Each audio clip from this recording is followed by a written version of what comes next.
datang semuanya. Pada pembahasan kita kali ini, kita akan masuk ke dalam materi pemformatan teks dan gambar. Oke, untuk filenya kita menggunakan materi yang sebelumnya, file dari materi sebelumnya. Itu ada di folder komputer terapan. Bisa kita buka. Oke, karena di sini materi gambar, jadi langkah pertama yang perlu kita siapkan adalah kita siapkan gambar yang akan kita gunakan nanti. Nah, di sini sudah saya siapkan satu gambar yang akan digunakan di dalam pengkodean HTML nanti. Baik, karena di sini ketika kita klik 2 kali, dia akan masuk ke dalam browser. Maka untuk cara opennya itu kita harus buka dulu notepadnya. Kita buka notepad. Oke, kemudian di sini kita klik file, kemudian open. Nah, untuk open di sini kita masuk ke dalam folder komputer terapan. Nah, di sini dia tidak terlihat karena di sini masih menggunakan teks dokumen atau formatnya TXT. Perlu kita rubah dulu menjadi all files. Kemudian pada pertemuan 1 kita buka, yaitu open. Maka secara otomatis living program akan kembali terbuka. Oke, untuk langkah selanjutnya kita akan masuk materi format teks dulu. Nah, untuk teks di sini sedikit hampir sama dengan Office Word yang lainnya dan yang lainnya. Jadi untuk format teks itu kita bisa gunakan paragraf atau P untuk menandakan sebuah paragraf. Jangan lupa juga ditandai dengan /P. Nah, jadi di sini kita bisa masukkan teks paragrafnya.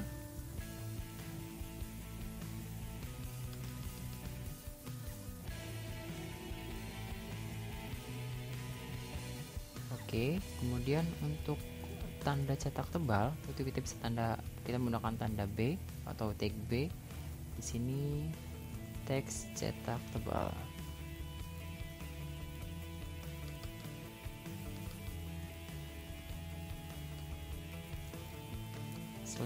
/B.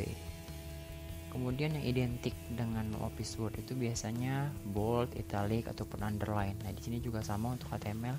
Jadi 3 poin itu yang akan kita gunakan dalam format teks yang paling umum ya. Italic,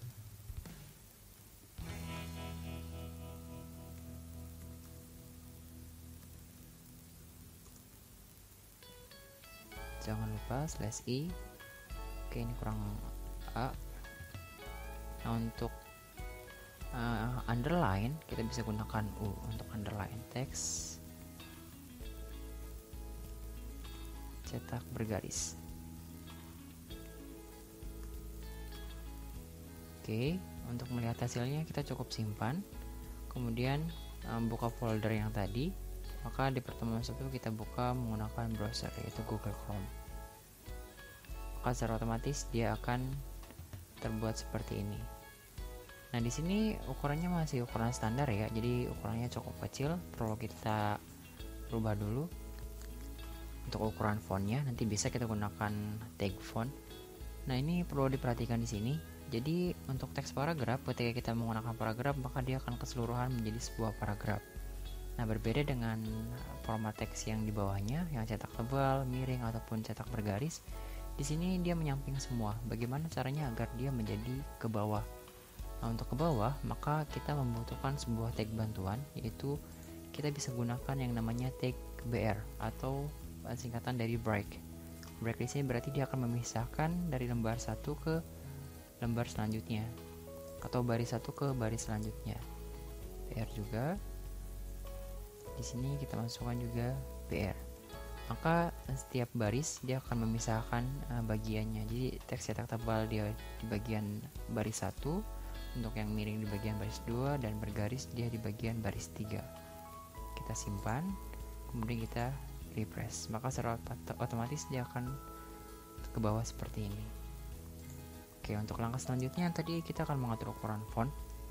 Nah, untuk ukuran font di sini sedikit berbeda ya. Jadi untuk font di sini kita bisa masukkan sebuah tag font atau tanda font. Jangan lupa ketika kita masukkan tanda font, dia harus diupdate sama, kita harus gunakan /font. Oke, di sini sudah ada. Nah, bagaimana untuk mengatur ukurannya? Untuk ukuran itu kita bisa gunakan ukuran dalam bahasa Inggris, yaitu size. Kita bisa masukkan di sini ukurannya.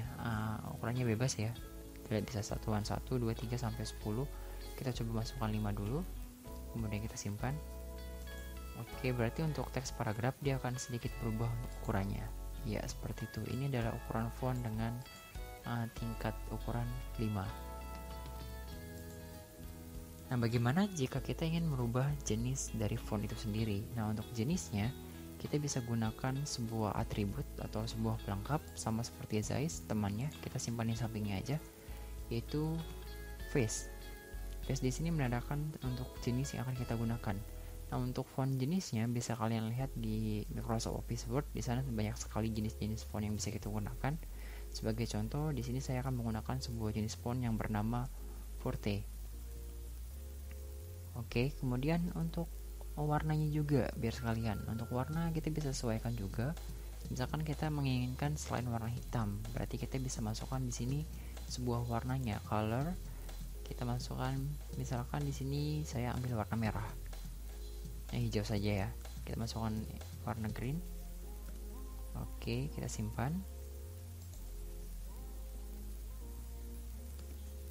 Kita simpan. Kemudian kita refresh. Maka ini adalah teks Forte dengan warna hijau. Oke, seperti itu. Jadi untuk format font ini konsepnya sama. Jadi kita tinggal mengupdate tulisnya, akan kita rubah ukuran fontnya ataupun jenis fontnya seperti yang ada di atas. Jadi untuk tulisan teks paragraf dia akan berubah. Karena apa? Karena slash fontnya itu hanya sampai di dalam teks paragraf. Bagaimana jika slash fontnya kita simpan di bagian paling bawah setelah cetak bergaris? Itu bisa. Berarti ketika kita menyimpan slash fontnya itu di bagian paling bawah, maka secara otomatis cetak tebal, miring, bergaris dia akan ikut menjadi format teksnya seperti yang ada di dalam teks paragraf. Kita lihat hasilnya. Jadi untuk penggunaan slash di sini itu sangat penting ya untuk penggunaan baris akhir yang digunakan. Jadi jangan sampai kita salah menggunakan slash font seperti yang lainnya. Jadi jangan sampai kita salah menempatkan slash font di sini. Dalam artian kita harus bisa menyesuaikan dengan kebutuhan yang ada. Kita simpan, kemudian kita refresh. Maka semuanya akan menjadi sebuah teks dengan format Forte. Nah, seperti itu untuk konsepnya. Jadi kita lihat sesuai kebutuhan penggunaan slash di sini. Kalau kita menginginkan teks paragrafnya saja, berarti kita cukup simpan di bagian slash paragraf. Kalau kita menginginkan teks cetak tebalnya saja, berarti font yang di sini itu harus diawali dengan sebelum si cetak tebal. Kemudian slashnya disimpan setelah cetak tebal. Seperti itu untuk konsepnya. Kita simpan lagi, kemudian kita lihat, maka dia akan kembali normal seperti ketentuan yang kita akan buat. Oke, untuk format teks sudah selesai. Jadi untuk gambarnya, untuk gambar kita bisa gunakan sebuah tag atau tanda IMG atau image, kemudian SRC atau source, sumbernya itu dari mana. Nah, kita lihat di folder sebelumnya yang sudah kita siapkan tadi. Nah, di sini terdapat sebuah gambar dengan nama FOS1, formatnya JPG. Semuanya itu biasanya identik dengan format JPG. Jadi kita bisa gunakan JPG ataupun PNG. PNG juga bisa. Nah, untuk FOS1 di sini kita bisa masukkan secara langsung IMG SRC, kita masukkan namanya FOS1.jpg. Jangan sampai typo ya, ketika namanya dia menggunakan spasi berarti kita harus samakan dengan yang ada di bagian foldernya, yaitu FOS1. Jadi namanya itu harus sama dengan ketikan yang ada di dalam notepadnya. Jadi jangan sampai kita salah typo. Kalau typo nanti dia gak akan muncul di tampilan browsernya. Nah, untuk mengatur ukurannya kita bisa menggunakan dalam satuan bahasa Inggris, yaitu width untuk lebar. Nah, untuk width di sini kita bisa masukkan dalam satuan pixel. Jangan lupa kutip pixelnya, misalkan saya mau masukkan di sini 100 pixel. Kemudian untuk tingginya height sama, saya akan masukkan 100 pixel juga karena ukurannya kotak. Kemudian tutup. Oke, kita lihat hasilnya, kita simpan, kemudian kita refresh. maka dia akan muncul sebuah gambar. Ini gambar pos yang saya gunakan dengan keterangan di sebelah kiri. Bagaimana jika kita ingin menyimpannya ke sebelah tengah atau ke rata tengah? Kita bisa gunakan sebuah pelengkap atau tag pelengkap. Kita bisa masukkan di sini center. Jangan lupa, karena kita ingin menyimpan gambarnya saja yang ke tengah, jadi otomatis centernya di sini hanya sampai di akhir gambar. Kita gunakan slash center. Oke, kita simpan. Maka dia akan berada di tengah seperti ini. Kalau misalkan ukurannya kurang besar, kita bisa atur lagi untuk ukurannya. Jadi jangan 100/100, tapi kita tambahkan misalkan 250 kali 250.